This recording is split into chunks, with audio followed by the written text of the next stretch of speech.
Nós vamos ler os primeiros 3 versículos.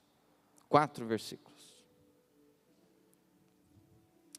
Diz assim a palavra do Senhor: no dia 24 deste 7º mês, os filhos de Israel se reuniram para um jejum. Vestiram pano de saco e traziam sobre a cabeça. Os da linhagem de Israel separaram-se de todos os estrangeiros. Puseram-se em pé e fizeram confissão dos seus pecados e das iniquidades de seus pais. Levantando-se no seu lugar, leram o livro da lei do Senhor, seu Deus, durante uma quarta parte do dia. Deixa eu explicar. O que é uma quarta parte do dia? Alguém arrisca? Você pega o dia, divide em 4. Um quarto é a quarta parte do dia. Então, se a gente for trazer em horas para nós, uma quarta parte do dia tem quantas horas? O dia tem quantas horas? 24 horas. Você divide em 4, dá 6 horas. Tem gente com medo de falar, faz assim, ó. Se o dia tem 24 horas, um quarto do dia é 6 horas, correto? Só que aqui nós estamos falando do povo judeu. O judeu é diferente. Como assim, pastor? O judeu separa, para nós 24 horas, nós estamos contando o dia e a noite. O judeu separa o dia e a noite. O dia para o judeu é da hora que o sol nasce até a hora que o sol se põe, que dá uma média de 12 horas. Ou seja, quando a Bíblia está falando do povo judeu e uma quarta parte do dia, ele está contando as 12 horas e você divide em 4. Então não é 6 horas como a nossa, é 3 horas. Amém? Tem alguma versão aí que está escrito 3 horas? Porque eu tinha lá em casa. Tem, tá vendo? Tem versão, tem também, né? 3 horas. É 3 horas mesmo, né? Não está falando, não falei errado não, tá certo? 3 horas, 3 horas. Então, aí, tá vendo? Tem algumas versões que já vêm com 3 horas.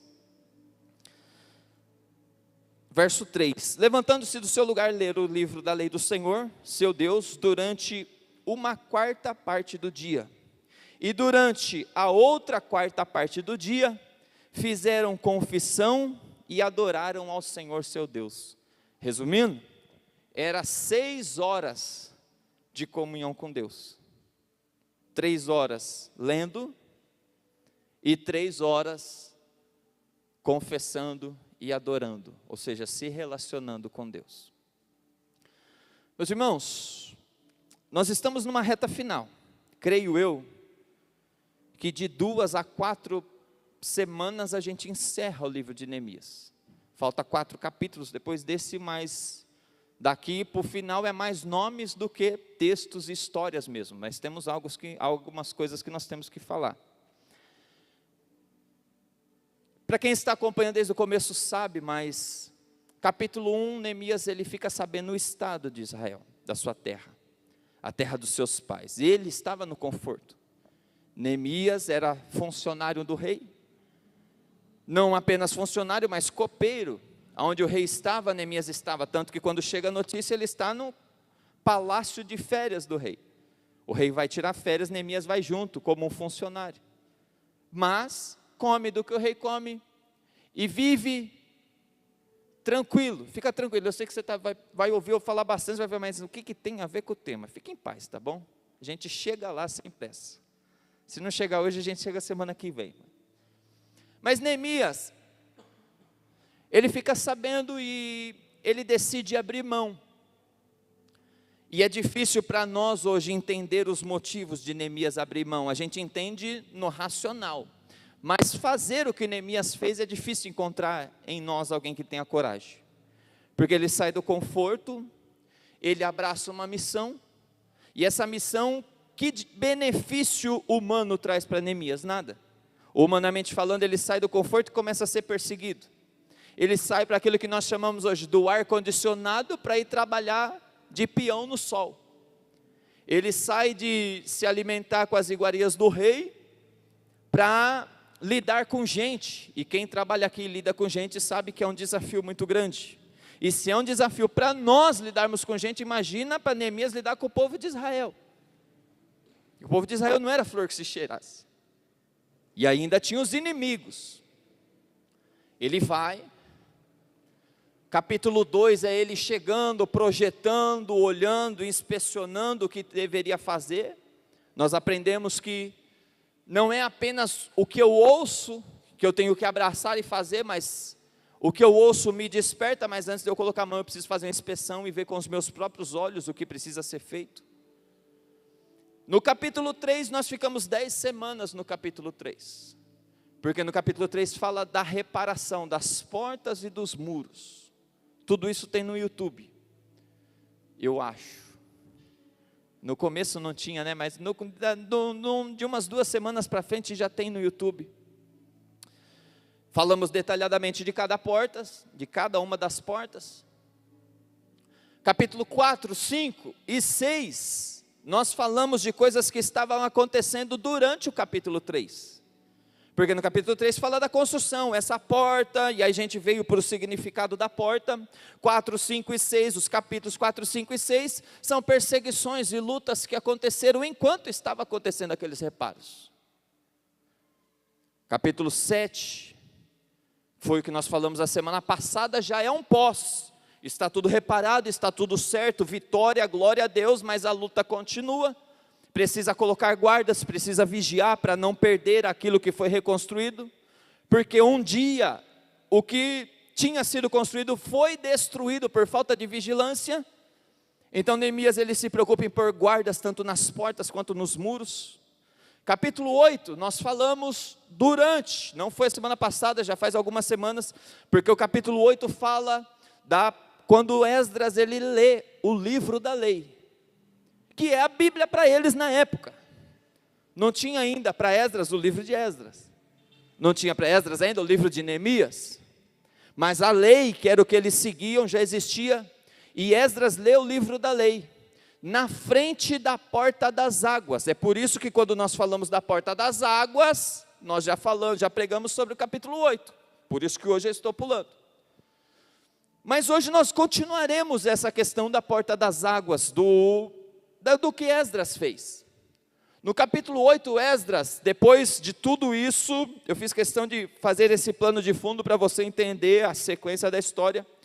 Chega no capítulo 8, acontece depois do capítulo 7, os muros já estão reconstruídos, as portas já estão colocadas no seu lugar, o povo já olha e já vê algo novo, já é diferente. E nós falamos a semana passada, a questão era diferente para quem via de fora, mas lá dentro ainda tinha muita coisa a fazer, tinha muita coisa ainda a reconstruir, como as casas. E ainda antes disso, Esdras vem no capítulo 8 fazendo uma reconstrução agora interior. Ele lê a palavra, ele entra na frente da porta das águas, que quem acompanhou a série sabe, é o símbolo da palavra de Deus. Foi a única porta que não precisou de reparo.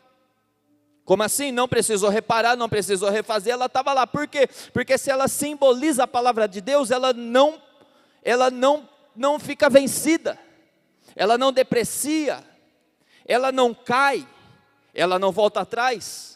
Quando nós estamos reformando a nossa vida, resolvendo áreas, reconstruindo situações que ficaram destruídas, seja lá qual for o motivo que levou à destruição, quando chegamos na palavra, não é nós que mudamos a palavra, mas é a palavra que muda nós. A palavra não se adapta a nós, é nós que temos que nos adaptar à palavra. A palavra não se adapta ao mundo, às épocas, às gerações e à cultura. Não, a palavra ela é a mesma, independente da época, de cultura, dos tempos. Então quando chegaram diante da porta que simboliza a palavra, não mexeu, segue reto, porque ela não precisa de mudança. Só que aí, depois da reconstrução, está tudo certinho, já está a segurança, já está funcionando tudo certinho, os muros e os portões. Agora Esdras reuniu o povo na frente da porta da palavra e fala, vamos falar da palavra. E começa a ler a lei. No dia que nós vimos aqui, depois você vai ver no capítulo 8, lê na sua casa, que eles ficavam 4 horas. Eu ainda lembro do dia que eu falei aqui, o culto anterior ao dia dessa palavra, ele acabou 20 minutos atrasado. E eu tive reclamação no final do culto. Eu lembrei que eu falei isso no dia ainda, eu falei, a gente não aguenta ficar 20 minutos em um culto, que é raro acabar atrasado. E ali, quando eles se encontraram com a palavra, eles ficaram 6 horas só ouvindo Esdras ler. Pastor, o quê? As leis de Moisés. Como assim? Não é algo gostoso aos nossos ouvidos. As nossas leituras bíblicas, do começo ao fim, a gente passei o Pentateuco, agora deslancha. Agora vai mais tranquilo, porque é uma leitura que cansa mais. E era o que eles tinham na época. Agora eles estão de frente com a palavra e um avivamento começa a acontecer ali. Tanto que Esdras lê durante muitas horas e na hora que acaba de ler, o povo fala, volta amanhã e continua lendo para a gente. Ele fala, não, beleza, amanhã eu volto, continuo lendo. E antes de chegar o amanhã, outros chegavam nele e começavam a fazer perguntas. A fome tão grande pela palavra de Deus, coisa linda. O povo começa agora a ser reconstruído por dentro. Faltava a reconstrução por dentro das casas, fisicamente falando. Mas faltava também a reconstrução na alma, no espírito do povo. Porque tudo que aconteceu em Neemias até agora, nós trouxemos o significado espiritual, sim. Mas se você olhar, na época o que estava acontecendo era tudo físico. Era muro, era porta. Era um querendo roubar o dinheiro do outro, um precisando de dinheiro emprestado, o outro emprestava e ficava cobrando juros, e aí dava problema, e aí os outros queriam entrar no meio para parar a obra, para entrar no meio para matar o povo de Deus, era tudo muito físico acontecendo. Tudo que você vê Neemias falando ao povo era mensagem de encorajamento para que o povo colocasse a mão no arado, para que o povo pegasse as suas ferramentas de trabalho, pegasse as suas armas de guerra, e fosse fazer a obra. No capítulo 8 em diante, começa a parte espiritual, depois do muro sendo reconstruído. As ordens do livro de Neemias é maluca, né? Porque nós também vamos olhar, a semana passada eu lembro que eu confundi um pouco a sua cabeça, e a gente olhar nos dias de hoje, falar também antes de reconstruir muro de tijolo, por que não foi pregar a palavra então? E esperou estar tudo reconstruído. Aí vai perguntar para Deus, porque não é o propósito da mensagem hoje, quem sabe outro dia, é só para te deixar curioso. Depois você vai ler a Bíblia e qualquer coisa manda um zap e a gente conversa. Eu falo assim, os jovens depois não deixam eu dormir. Aí, Esdras pregou. O povo ficou com fome de ouvir mais de Deus. Eu sonho para isso e eu tenho visto gente sendo despertada para isso. Para conhecer a palavra, para se relacionar com a palavra. Só que aí chega no capítulo 9, agora vem a resposta do povo a tudo isso. E quando se relaciona com a palavra verdadeira, genuína, o que acontece? Nós temos um pensamento, em uma teologia que ela vai se atualizando, e alguns anos atrás se falava muito da teologia da prosperidade. A teologia da prosperidade de uma cara nova, moderna, hoje já se chama teologia coach. Que a gente acha, não, que quando eu vou estar alicerçado, alinhado com a palavra, eu vou ser próspero, Deus vai abrir minha mente, eu vou ser bem-aventurado em todo lugar. Tudo bem, a Bíblia fala realmente isso. A grande questão é que a Bíblia não fala apenas isso. E esse não é o princípio, não começa por aí. Isso aí é uma consequência de algo que você tem que fazer antes. Porque quando eu me relaciono com a palavra, a primeira coisa que tem que gerar em mim é constrangimento. Porque até então o povo está longe dos caminhos do Senhor. Reconstruiu muros, colocou as portas no lugar, trabalhou, abraçou a causa de Neemias. Mas desde os seus antepassados, da época que a Babilônia invadiu, o povo está longe dos caminhos do Senhor. E agora vai se encontrar com a palavra. E a palavra ela vem confrontando. Porque quando nós nos relacionamos, o que acontece? Quando estamos longe dos caminhos do Senhor, a impressão que dá é que quando nos aproximamos, a luta aumenta. E nós pensamos, não, vai diminuir. Porque agora eu estou com Deus, antes eu estava sem Deus. Fica mais difícil vencer o pecado. fica mais difícil vencer a carne.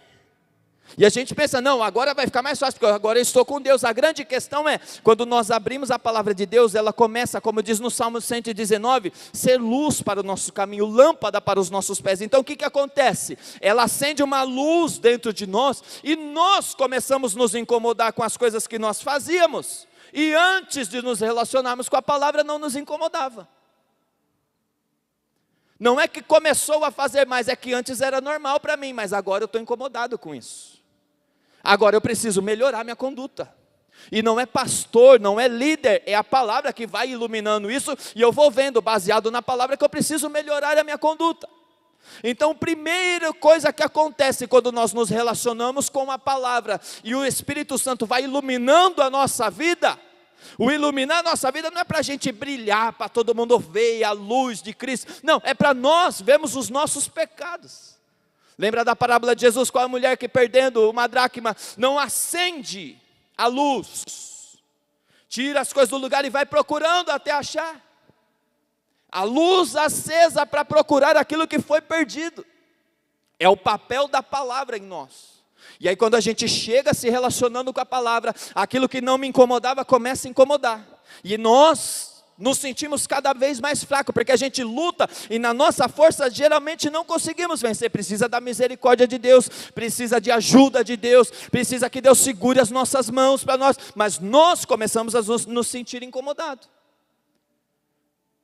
Aí a gente fala, poxa, mas antes não, porque agora a palavra está iluminando. O povo está assim. Antes de Neemias, Esdras, está tudo tranquilo. Esdras, lembra, nós vimos na semana passada, ele reconstruiu o templo, antes do livro de Neemias. Só que como que está o templo? Como que está o culto? Como que estão andando as coisas? Nada, não está andando, está cada um do seu jeito. Nós vamos ver isso nos próximos capítulos. Cenas dos próximos capítulos. O povo está andando do jeito deles. Mas agora, tem a palavra sendo exposta. E ali no capítulo 9, já é o povo olhando para a palavra e olhando para si, e aquilo que viveu tantos anos e não incomodava mais, agora fala, agora eu estou vendo que eu não presto. Nunca me incomodou, irmã Célia, mas agora eu estou me relacionando com a palavra, eu estou vendo que eu não valo nada. Nunca me incomodou, mas agora eu estou olhando para a palavra e eu estou vendo que do jeito que eu estou, não dá para ficar. Eles se reúnem para um jejum, colocam roupas de panos de saco, se vestem de panos de saco, que era a forma de humilhação na época, a forma deles chegarem diante de Deus e falar, estou me humilhando diante do Senhor. O jejum também é a forma de se humilhar diante do Senhor. Então agora tem um povo aqui, jejuando, tem um povo aqui, orando, e tem um povo aqui se relacionando com a palavra. Olha o capacita aí. Tem um povo aqui agora, jejuando. Eles estavam jejuando e se humilhando. 3 horas do dia eles passavam meditando na palavra, e 3 horas do dia eles passavam orando. É o que acontece quando nós temos um encontro verdadeiro com Cristo. O encontro verdadeiro com Cristo, o principal ponto não é me fazer me empolgar e falar, eu vou abrir mais uma empresa. Não que Deus não queira, mas não é o primeiro ponto. O primeiro ponto não é, nossa, agora minha vida vai bem, vai deslanchar. Não, o primeiro ponto do encontro com Cristo é olhar para mim mesmo e falar, eu preciso buscar mais Ele. Eu preciso me relacionar mais com Ele, eu preciso me humilhar mais, eu preciso orar mais, eu preciso ter mais comunhão com Ele. Lembra a palavra desse povo que se chama pelo meu nome, se humilhar, orar, buscar a minha face, se converter dos seus maus caminhos, então eu ouvirei do céu, perdoarei o seu pecado e sararei a sua terra. Está falando de Israel. Esse mesmo povo em épocas diferentes. Então eles olham e falam, agora a gente precisa mudar. Agora a gente precisa fazer alguma coisa importante. E o importante é, chega mais perto de Deus. Precisa se humilhar, se humilhe. Como eu oro para que Deus derrame sobre nós uma unção de quebrantamento. que as nossas orações a gente dobra o joelho e tem uma lista de pedido para fazer, mas diante da santidade de Deus nós não conseguimos, não ter coragem de fazer essa lista. Pastor, é errado? Não, pode pedir na sua oração, mas olhar para nós e nos quebrantarmos, nos arrebentarmos diante de Deus, falando: Deus, as pessoas acham algo de mim, mas o Senhor sabe a sinceridade. O Senhor sabe o que eu fiz quando ninguém estava vendo. O Senhor sabe as lutas que eu passo dentro da minha cabeça, que ninguém imagina. O Senhor sabe o que eu enfrentei no passado. O Senhor sabe. E ali eles começam a fazer as suas orações a Deus. E ali do verso 5 até o verso 37, é uma oração, que eu vou passar rápido por ela. Eu não sei se você está anotando, mas se você anotar, fica uma dica. Porque essa aqui é uma oração que você pode levar para a sua vida. Adaptar para você. Pastor, eu tenho dificuldade de orar, me somem as palavras.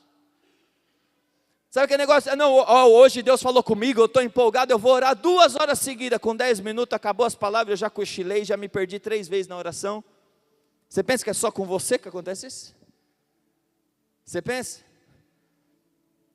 Os pastores que não lutam não para ver se consegue orar, que não se esforçam, os líderes que não lutam não para ver se consegue orar, pensa que é só com você, mas aqui eles vêm trazendo uma divisão muito linda. A divisão, quando você começa do verso 6, ele vem: Senhor, tu és o Senhor, fizeste o céu dos céus e todo o seu exército, a terra e tudo que nela há, os mares e tudo que há neles, tu conserva todos com vida, e o exército dos céus te adora. Eles começam adorando ao Criador, eles começam entregando a sua adoração a Deus. Lembra o que eu falei na hora que eu assumi o pastor Valnei aqui? De voltar ao simples no relacionamento. A grande questão é que com o tempo nós ouvimos muitas pessoas eloquentes, e geralmente quando a gente ouve a oração de alguém, é de alguém que está com o microfone. E quem está com o microfone geralmente tem a preocupação de ser também eloquente. Um exemplo, você não faz ideia, mas a oração quando eu estou com o microfone não tem nada a ver com a oração quando não tem ninguém me ouvindo.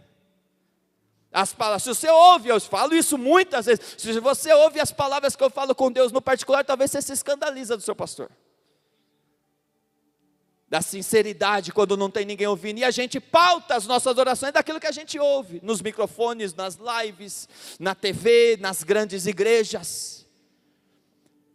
Eles voltam ao simples, voltam lá à criação.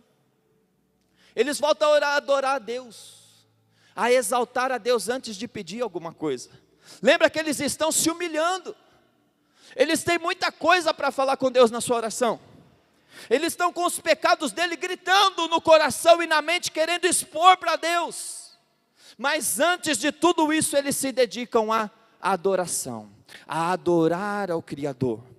Eu não vou ler todos os versículos porque não dá tempo, mas quando você vai do verso 7 ao verso 8, eles vão lembrando a Deus. Na sua oração eles começam a contar toda a história de Israel de antes deles, dos antepassados de Abraão, de Isaac, de Jacó, de Moisés. Do povo foi para o Egito, de Moisés para sair do Egito. Depois, entre os tempos dos juízes, eles vão contando toda essa história para Deus. E aí você vai me falar: pastor, mas para quê? Dobrar o joelho e perder tempo com Deus falando da história dos antepassados, se eles mesmos não estavam lá? A grande questão, eles estão trazendo a memória deles. Deus está usando a oração deles para falar com eles mesmos, e eles estão trazendo a memória de tudo que aconteceu, porque quando eles chegam na aliança que Deus fez com Abraão, a memória: Deus, o Senhor é adorado, falamos da criação, mas o Senhor é um Deus que honra a aliança que o Senhor fez, né? Isso vai mudando o pensamento, porque a gente fala: eu errei, eu pequei, e quantas vezes eu penso que Deus me chamou no passado, mas como eu pequei, como eu errei, como eu desobedeci, a aliança de Deus foi revogada. A aliança de Deus já era, Deus chamou, aí no meu pensamento, não, como eu errei, como eu não andei na linha, a aliança de Deus foi revogada. Aí você vai ler Neemias 9, do verso 7 e o verso 8, você vai ver que existe um Deus que, ele confirma a aliança que ele fez com Abraão. Ele vai trazendo a memória, e é isso que Deus quer para nós essa noite, vai trazendo a memória. Deus já te prometeu alguma coisa? Eu lembro quando eu cresci, eu não cresci até hoje direito, né? Quando eu era criança, Vocês não podem dar risada quando eu falo as coisas que eu desconcentro, gente. Quando eu era criança, promessas de Deus para a minha vida. Eu lembro até hoje, na igreja lá em Lençóis Paulista, Embaixadores de Cristo, pastor Homero. Tem um povo aqui que conhece Lençóis Paulista. Pastor Homero, o dia que eu estive lá em Lençóis, eu falei para ele. Eu fui abrir o culto, pastor Edivaldo, de criança, era tudo de criança, culto de criança. Então ia ser criança abrir culto, criança pregar, criança acontecer, tudo isso. Tá. Pregar, eu não lembro, acho que era também. E eu estava encarregado de abrir o culto, e o pastor sempre chamava numa salinha para orar antes do culto.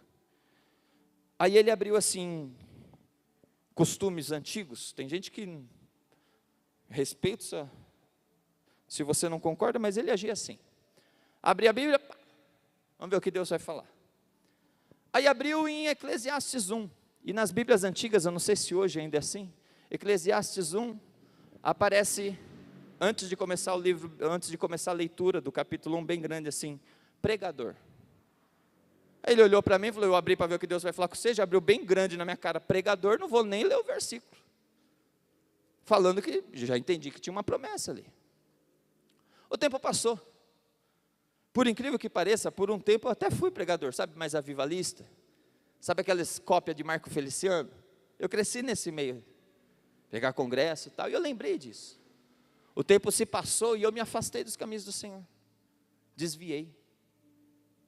E eu lembro que eu estava numa pizzaria, contei aqui faz pouco tempo.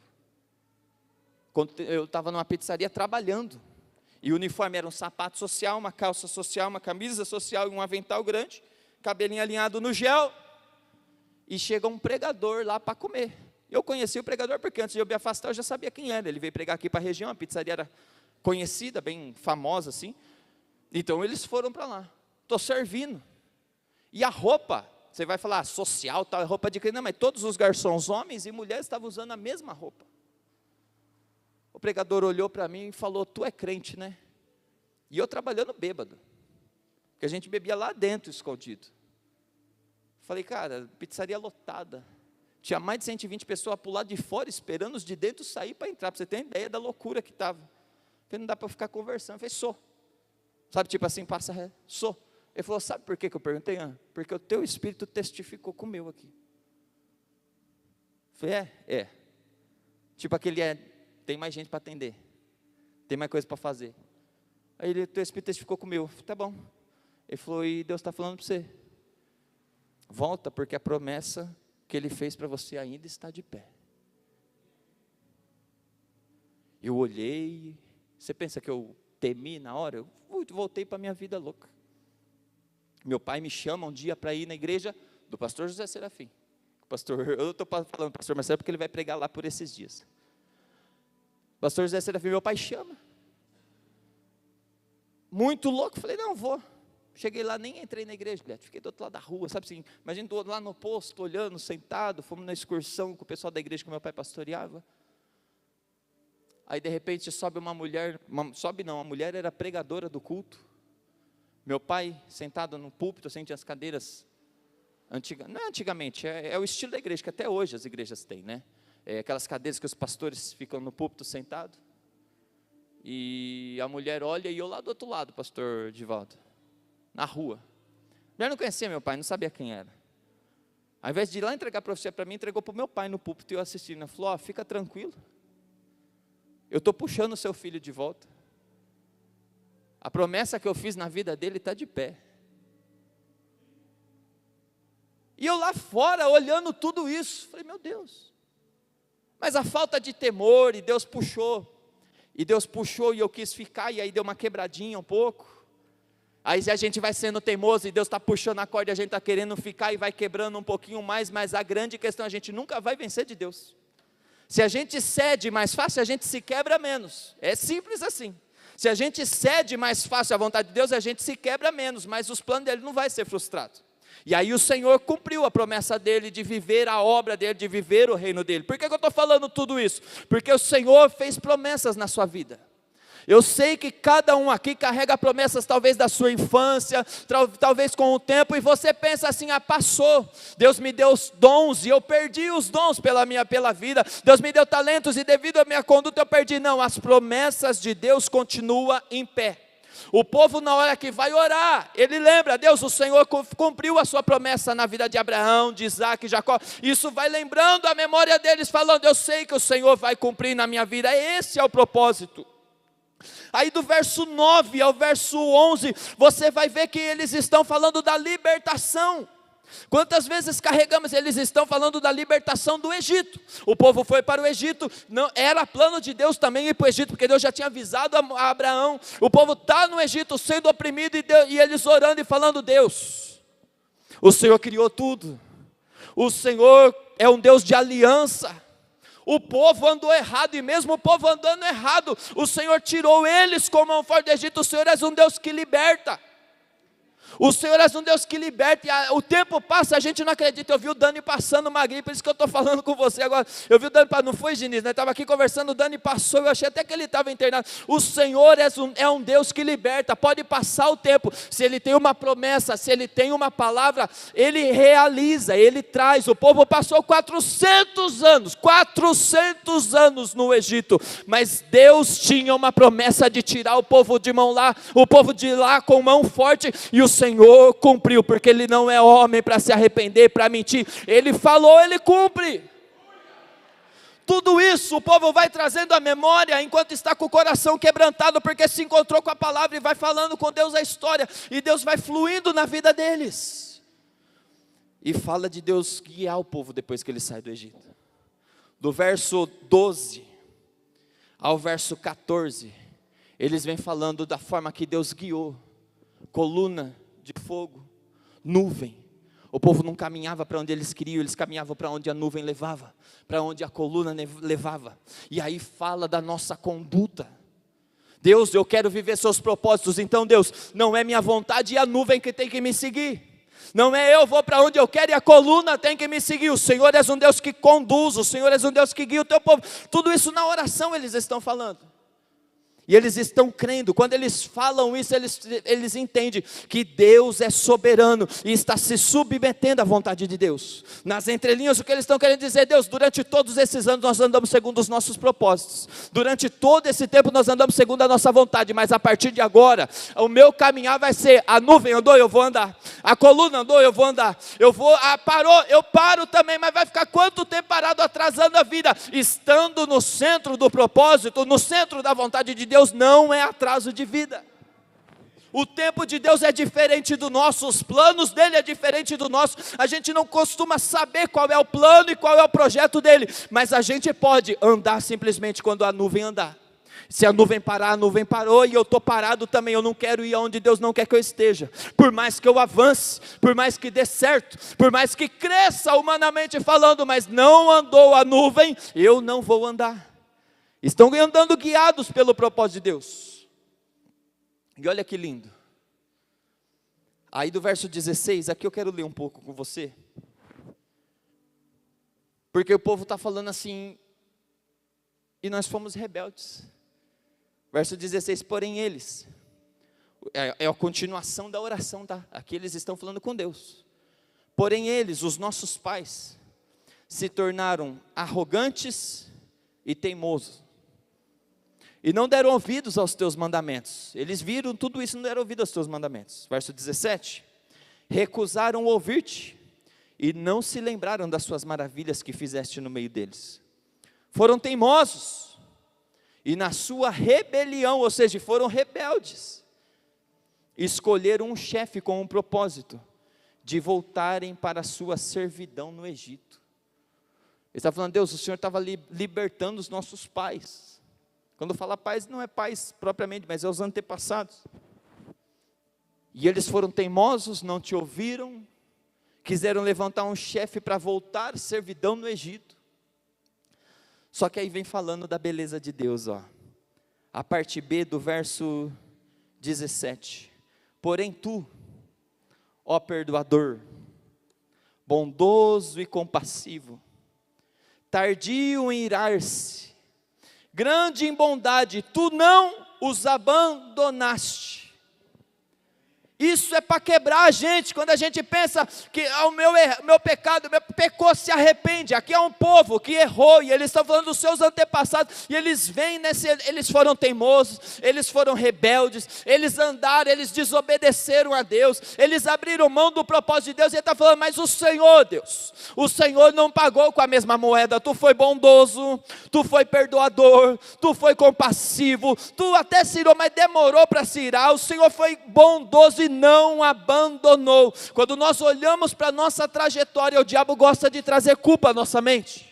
Sabe assim, ó menino, você tinha promessa, lembra lá do pastor que abriu a Bíblia, atrás que pregador, lembra dos profetas que foi lá na pizzaria, que foi lá na igreja te buscar, mas você decidiu andar errado, você escolheu errar, tudo bem, mas tem um Deus perdoador, que quando esse coração que fez tudo errado, ele se quebranta, ele se arrepende, Deus ele traz perdão, ele traz novas oportunidades, porque não importa o que nós façamos, a partir de um coração quebrantado, contrito, arrependido, Deus está disposto a nos abraçar. Deus não nos abandona. Ó verso 19, mas tu, pela multidão das tuas misericórdias, não os abandonaste no deserto. Tipo assim, o povo estava murmurando do deserto, e o Senhor dando livramento, e o Senhor continuou dando livramento. A coluna de nuvem nunca se afastou deles durante o dia, para os guiar pelo caminho, nem a coluna de fogo durante a noite, para iluminar o caminho por onde deviam seguir. E lhes concedeste o teu bom espírito para os ensinar. Não lhe negaste o teu maná, para poderem comer, e lhe deste água quando tiveram sede. Durante 40 anos tu os sustentaste no deserto, e nada lhes faltou. As roupas que eles usavam não envelheceram, e os seus pés não ficaram inchados. O cuidado de Deus, mesmo com o povo rebelde. Porque seja sincero, se você fizer um exercício agora, e se você fosse Deus, e tivesse que julgar alguém que tem a conduta que teve a conduta que você teve até o dia de hoje, você já teria se mandado para o inferno há muito tempo. Vamos ser sinceros? Quem é merecedor?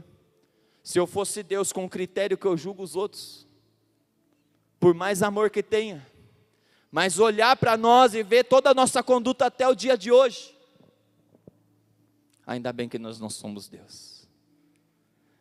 Ainda bem que tem um Deus misericordioso. Tudo isso é motivo de nós olharmos e falar, ainda bem que Deus não nos abandona. Lembra da sua trajetória, quantas bênçãos você já recebeu, quantas respostas Deus já te deu, quantas portas Deus já abriu, quantas situações Deus já respondeu, e quantas vezes nós oscilamos na nossa fé por alguma coisinha. A gente olha e fala, vai estar fazendo manha de novo, quando é alguém, mas Deus está olhando para você também geralmente faz. Quem somos nós, mas Deus nunca nos abandonou, porque a gente fala do povo no deserto, mas isso é símbolo de nós nos dias de hoje, de portas que Deus abre, e nós nos alegramos no primeiro dia, no segundo dia, mas daqui a pouco já estamos cansados da porta aberta, de lugares, quantos de nós, todos nós aqui vivemos coisas hoje, que um dia nós oramos pedindo ao Senhor. Traz a memória aí, quantas coisas você já pediu a Deus, e hoje você vive isso, e ainda assim dentro de nós existe um sentimento de ingratidão, de insatisfação, melhor dizendo, o que para Deus chega como ingratidão. Vivo muitas coisas que são resposta de oração, e ainda assim não sou feliz, para Deus é ingratidão. Quantos de nós abandonaríamos? Porque quem sabe lidar com pessoa ingrata, vamos ser sinceros. Por mais calmo que seja, tem gente que tem um pavio curto, tem gente que não tem pavio, tem gente que tem até um pavio longo, mas todo pavio um dia acaba. E Deus olha para você hoje e te lembra, as misericórdias do Senhor são as causas de nós não sermos consumidos. Elas se renovam a cada manhã. O povo está sendo grato a Deus. Mesmo quando falhamos, Deus está pronto a nos restaurar. Do verso 22, aí vai lá até o verso 31. Deus está lidando com a inconstância do povo. Uma hora está bem, está feliz. Vim no culto, Deus falou comigo, estou voando. Recebi um aumento no serviço. Glória, é isso, pastor. Recebi um aumento no serviço. As coisas estão fluindo. Eu estou dobrando o joelho para orar e estou sentindo a presença de Deus. Eu estou servindo no ministério com gratidão e com alegria. Mas basta uma luta, uma prova que muitas vezes é no âmbito espiritual. Às vezes nós não sabemos nem explicar o porquê de desânimo. Quantas vezes passamos situações que não sabemos nem explicar o porquê que baixou o nível. A gente olha e fala, não, mas está tudo caminhando normal, mas eu não estou na mesma pegada. As inconstâncias. O povo olhava e Deus levantava um juiz para o povo rebelde. O juiz era levantado e conquistava e fazia, e o povo voltava a ter vitória, o juiz morria. E o livro de Juízes fala, e o povo voltava às suas antigas práticas. As antigas práticas traziam a consequência de Deus dar vitórias a inimigos do povo, porque Deus permite, isso está lá no livro de Juízes. Deus dava vitória aos pastor, para quê? Para o povo se voltar ao Senhor. Aí Deus dava vitória aos inimigos do povo. O povo era derrotado por propósito de Deus. O povo de Deus, entenda uma coisa. O povo de Deus era derrotado por propósito de Deus. Aí Deus permitia que juízes se levantassem. O povo se levantava. Deus dava vitória ao seu povo novamente. O juiz morria e o povo voltava às suas antigas práticas. Qualquer semelhança com hoje é mera coincidência. A questão é que não é levantados mais juízes. Mas quantas vezes nós ouvimos a voz de Deus, a gente se levanta e voa. Mas basta uma tentação, basta algo, a gente já murcha de novo. Muitas vezes nós não sabemos o porquê de levante, às vezes é Deus permitindo. Que o inimigo triunfe, não para te perder, não, mas para abrir em você um sinal de alerta e fala, volta filho. Volta para a comunhão, volta para o relacionamento. Por quê? Porque Deus não te abandonou. Até quando Ele permite que os inimigos triunfem, é para Ele não te perder. Nem aí Ele nos abandona. E eles vêm. Verso 32 e o verso 33, eles reconhecem que Deus é justo. Verso 32 diz assim, agora pois, ó nosso Deus, ó Deus grande, poderoso e temível, que guardas a aliança e a misericórdia, não menosprezes toda a aflição que nos sobreveio, a nós, aos nossos reis, aos nossos príncipes, aos nossos sacerdotes, aos nossos profetas, aos nossos pais, e a todo o teu povo, desde os dias dos reis da Síria, até o dia de hoje. Agora olha o verso 33, o que é um coração quebrantado, o que é um coração arrependido. Tu fostes justo em tudo o que nos aconteceu, pois agiste com fidelidade, enquanto nós procedemos mal. Ele está falando, Deus, nós perdemos tudo, e o Senhor foi justo com isso, porque foi nós que andamos errado. Sabe aquele sentimento? Não, eu pequei, mas por que fulano fez isso? Terceirização de culpa. Quando nós nos encontramos com a palavra, eu entendo que sou eu o responsável pela minha vida com Deus. Ah, pastor, é você e Deus, é verdade, mas Deus não abandona. Mas eu muitas vezes abandono. Aí terceirizo, é porque se levantaram contra, é por causa da correria, é porque eu fiquei decepcionado, é porque eu me frustrei. Não tem desculpa, quando você se encontra com a palavra, não dá mais para terceirizar, porque a palavra nos confronta. O mundo está preparado para nos fazer pecar. O mundo está preparado para te tirar dos caminhos do Senhor. O diabo está preparado, ele trabalha 24 horas. E nada disso é desculpa. Quando nós nos encontramos com a palavra, ele fala, tu fostes justo, e em tudo que nos aconteceu, pois agiste com fidelidade, enquanto nós procedemos mal. Você já teve sensação assim de alguma derrota que você teve na vida, você vai falar, mas eu mereci isso. Eu não sei você, eu viro e mexe, tem situação assim, eu olho e falo, cara, eu já sei até que não vai dar certo porque eu vacilei. Pastor, e aí? Glória a Deus, porque é sinal que o Espírito Santo ainda está te incomodando. É sinal que ainda você é sensível à voz do Espírito Santo. O que eu faço? Aí conserta os caminhos.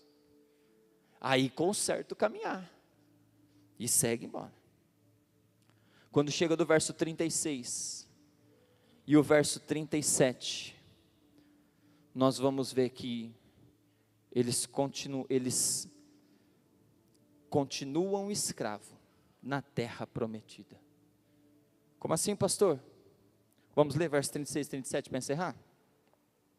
Eis que hoje somos escravos, e até na terra que deste a nossos pais para comerem o seu fruto e o seu bem, eis que somos escravos nela. 36 apenas, ele está olhando e falando, Deus, eu vivo na promessa. O Senhor prometeu Canaã aos nossos pais, e hoje eu moro em Canaã, ou seja, eu vivo na resposta da promessa sua que se cumpriu. E o detalhe, eu sou escravo nesse lugar. Eles estão olhando para tudo isso e não está questionando Deus, Deus, cadê suas promessas, sabe? A nossa oração muda quando nós nos encontramos com a palavra e há um quebrantamento em nós. Não está, Deus, cadê a promessa de prosperidade? Ele está falando, não, eu estou na miséria porque eu errei. Eu estou na miséria porque eu vacilei, a vida minha está destruída e a culpa é minha. É um senso de responsabilidade que nós precisamos trazer para nós no dia de hoje. Tá todo mundo, tem muita gente caindo, o diabo está furioso, eu tenho falado isso sempre, é o papel dele. Ele quer mais é que você fale que ele está tendo vitória mesmo.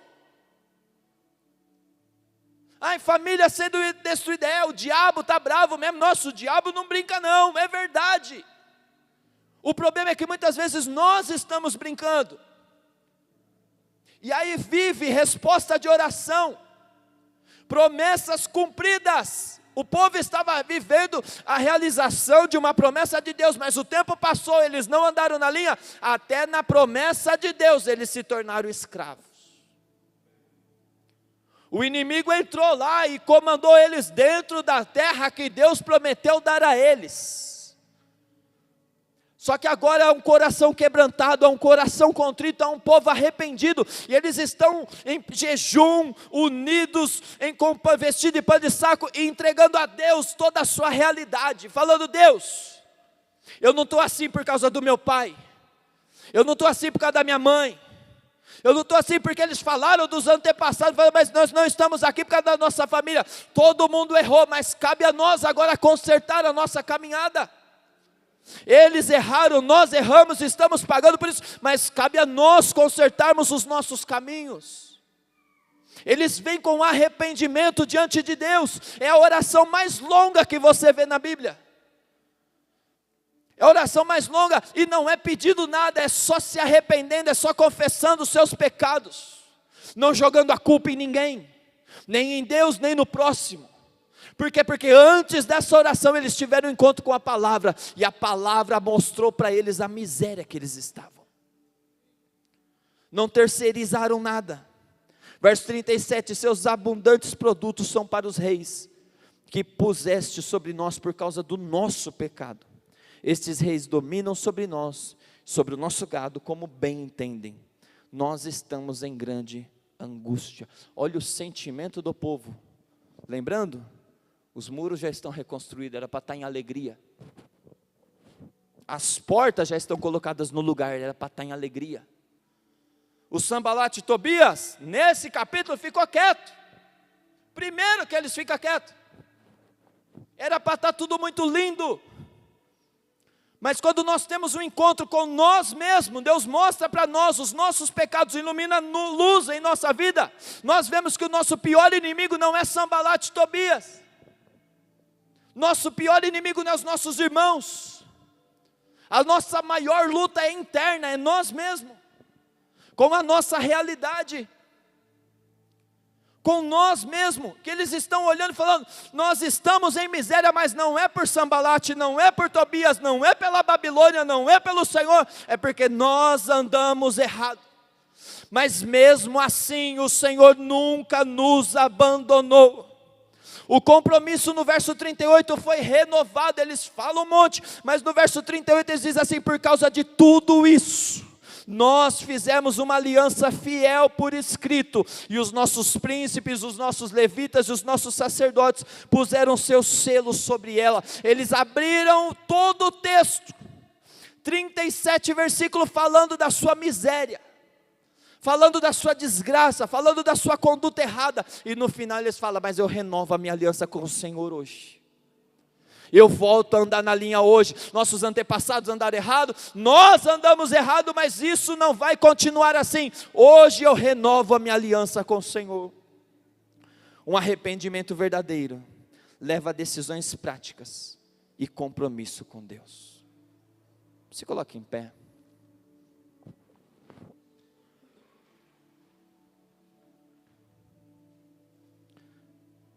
Três perguntas que ficam nesse texto. Quem é Deus? Eles começam falando: Deus é o Criador.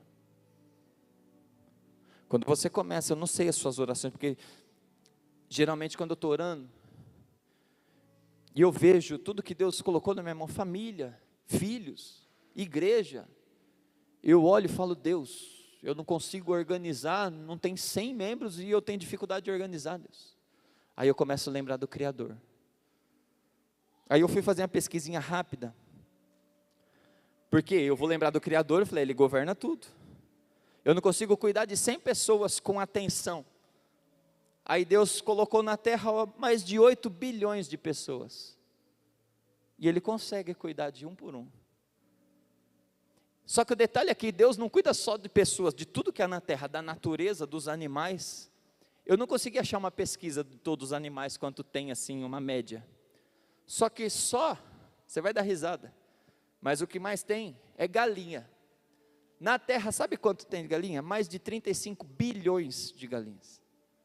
Uma ave, né? Você vai falar: pastor, mas não é nem animal, uma ave, um animal. Só esse, imagina todo o restante. É o Criador. Quem é Deus? Ele comanda tudo isso. A natureza. Vai ver as estrelas que tem na nossa galáxia aqui. Eu fui pesquisar, gente.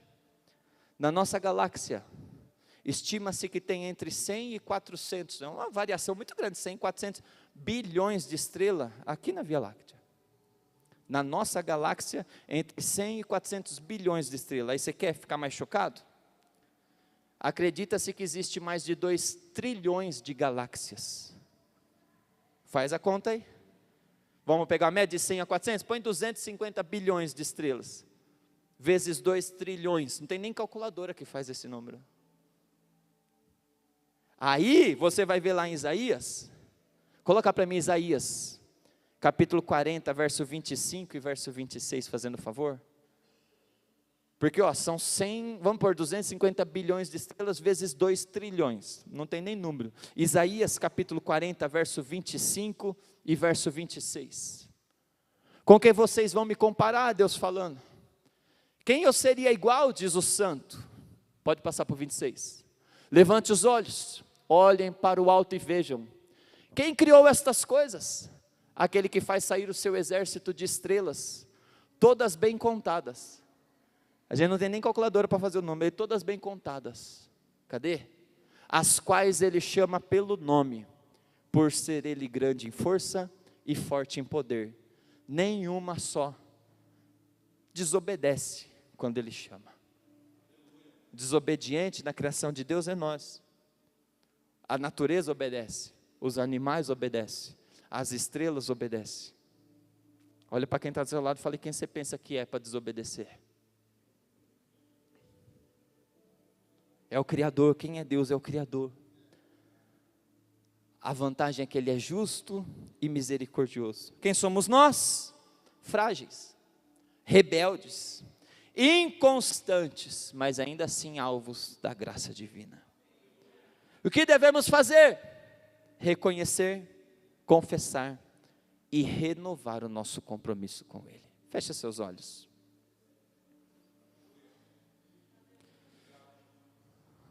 Deus nunca te abandonou. O diabo tenta fazer você acreditar nisso por causa da conduta que viveu, que vive, mas Deus nunca te abandonou. Isso não quer dizer que Ele concorda com a vida errada, com a vida de pecado, não. mas basta um coração quebrantado e Ele vem. Ele está de braços abertos. O povo andava inconstante, o povo andava errado, mas Deus nunca abandonou o seu povo. Você consegue fazer uma oração de gratidão a Deus pela presença dEle? Faça o seu momento de gratidão. Aumenta um pouco o fundo para mim, fazendo um favor. Pode subir bem o fundo para a igreja fazer o seu momento de oração e abrir a sua boca a Deus, falar: Deus, obrigado. Deus, eu desviei, Deus, mas o Senhor me trouxe de volta. Agradece a Deus, fala: Deus, muitas vezes eu entrei aqui, eu não queria vir, mas eu vim, e mesmo assim o Senhor não trouxe a culpa do meu erro. Deus, quantas vezes eu errei, seja lá a situação, traz aí, se você pode falar, fala. Se você não pode falar, se é algo muito sério, você não quer que quem está do seu lado ouça, ore em pensamento ao Senhor, mas fale com Ele neste momento. Tenha um encontro com a presença de Deus, tenha um encontro com a palavra de Deus. Quando você se encontra com a palavra de Deus, é acesa uma luz dentro de nós, e essa luz mostra toda a impureza, mostra toda a sujeira, mostra toda a bagunça. Para quê, pastor? Para me condenar? Não, para mostrar que Deus não te abandonou, nem nesse tempo, e Ele está disposto a te abraçar. Basta um coração arrependido, basta um coração contrito, Ele está disposto a te abraçar. Então seja grato a Ele, fala: Deus, obrigado porque o Senhor nunca me abandonou. Fala: Deus, eu já te abandonei algumas vezes, eu já abri mão algumas vezes de chamado, eu já não quis mais cumprir chamado algumas vezes, mas o Senhor nunca abandonou. Seja fiel, seja sincero com o Senhor neste momento, abra sua boca, peça misericórdia. Espírito de Deus, vem sobre nós, meu Pai, como ao som de quebrantamento e de arrependimento, para que nós possamos, meu Deus amado, ser incomodados. Quantos vivem, meu Deus amado, uma vida de pecado e não são mais incomodados? Quantos vivem uma vida de erro e não são mais incomodados? Meu Deus, eu peço que o Senhor acenda essa luz no coração do meu irmão, da minha irmã, quem sabe aqui na igreja ou acompanhando pela internet, meu Deus, para que haja um quebrantamento, para que haja um arrependimento. Deus, porque eu sei que o que precede um avivamento, nós clamamos, pedimos avivamento, pedimos que o Senhor venha se manifestar, mas sempre antes do avivamento tem um quebrantamento. Então coloca sobre nós, Deus amado, essa responsabilidade, esse peso, meu Deus amado, para que nós venhamos nos arrepender. Ah, meu irmão, minha irmã que se sente talvez condenado por algo que cometeu, que possa sentir o abraço do Teu Espírito Santo neste momento. Pessoas que se culpam, meu Deus, que já se arrependeram, mas o diabo ainda vem trazendo culpa, vem trazendo condenação na mente. Que os Teus filhos se vejam livres neste momento, que amarras sejam quebradas neste momento, que, meu Deus amado, correntes do inferno sejam quebradas neste momento, e que os Teus filhos se sintam livres, se sintam abraçados pelo Espírito Santo de Deus, e assim continuar a sua vida, vivendo o propósito do Senhor, vivendo o chamado do Senhor, vivendo a presença do Senhor. Espírito de Deus, fortalece os Teus filhos, fortalece-nos, meu Deus amado, segura na nossa mão. Ah, Espírito de Deus, vem sobre nós, meu Pai, vem sobre nós, que nós possamos ver o Senhor nas coisas mais simples, e assim sabemos que o Senhor está conosco todo o tempo, em todo o tempo. O Senhor não nos abandonou, o Senhor não nos abandonou, o Senhor não nos abandonou, e nós te rendemos graça, nós te louvamos e te adoramos. Aleluia, aleluia. Tem uma frase, eu não sei se eu vou lembrando, mas fala assim: não há o que eu possa fazer para Deus me amar mais, só que também não há o que eu possa fazer para Ele me amar menos. Ele me ama, Ele te ama. Você pode aplaudir ao Senhor?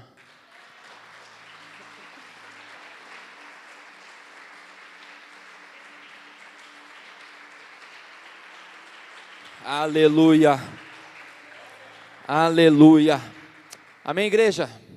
Deus abençoe a sua vida, viu? Lembra dos nossos trabalhos aí no final de semana? Faça assim com as suas mãos. Nossos visitantes, Deus abençoe, viu? Uma honra recebê-los, e volte mais vezes, nós vamos ficar felizes em ver vocês mais vezes aqui, viu? Deus abençoe. Faça assim com as suas mãos, curva a sua cabeça, que o grande amor de Deus o Pai, a graça do nosso Senhor e Salvador Jesus Cristo, as consolações e a comunhão do Espírito Santo de Deus, seja com toda a amada igreja. E você diz: E se Deus é por nós, se Deus é por nós, mas se Deus é por nós,